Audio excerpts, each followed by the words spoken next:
Sang my first show tune when I was just 3. My mother knew I'd go far. I've been a show queen since way before Glee. Now I'm a Broadway star. Well, not exactly, but my friend has a friend who knows Idina Menzel. Well, you know, I mean, sort of. So things are happening, you'll see. But till my ship comes in, I've got a lot to tell you. Let's start chewing the scenery with Welcome to Chewing the Scenery with me. Turn off your cell phones.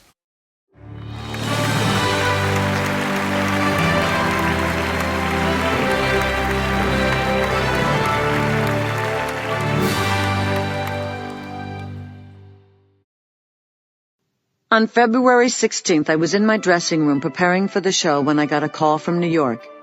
It was my agent with the news. Liz Smith's column bore the headline, "It's Glenn as Norma." "It isn't even a bet. It's a fact," she wrote. "Glenn Close will begin rehearsals as Norma Desmond in New York on August 1st. I got fired in Liz Smith's column. I didn't take it well. Andrew Lloyd Webber continued to be an unmitigated coward.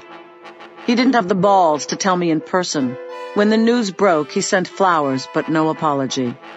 Then he sent 2 of the most delusional letters I've ever read, and which I actually tossed in the garbage, then pulled out and saved.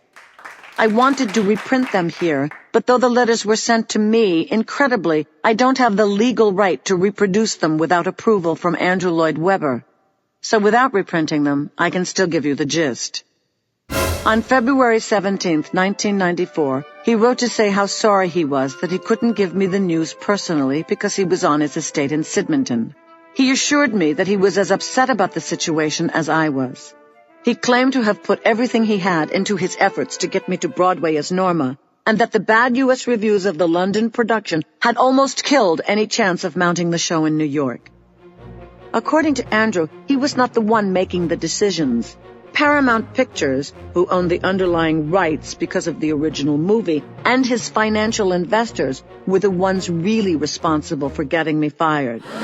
He expressed his sympathy that I was unhappy and suggested that I do my best to end my London run in triumph, ending with, "Much love, Andrew." His February 28th letter, in which he wrote to say he'd had a brain wave on my behalf, was even more delusional. After fretting that our sorry situation was making the really useful creative team look bad, he put forward his modest proposal. Wouldn't it be fabulous, he suggested, if I took over for Glenn Close in the Los Angeles production when she went to open as Norma on Broadway? He dismissed the snide piece about my performance in The Hollywood Reporter because it was, after all, just a trade paper, and declared that it would be a real career move and a coup for me. He suggested that we meet over lunch in a quiet location to discuss the proposal after I had digested the idea.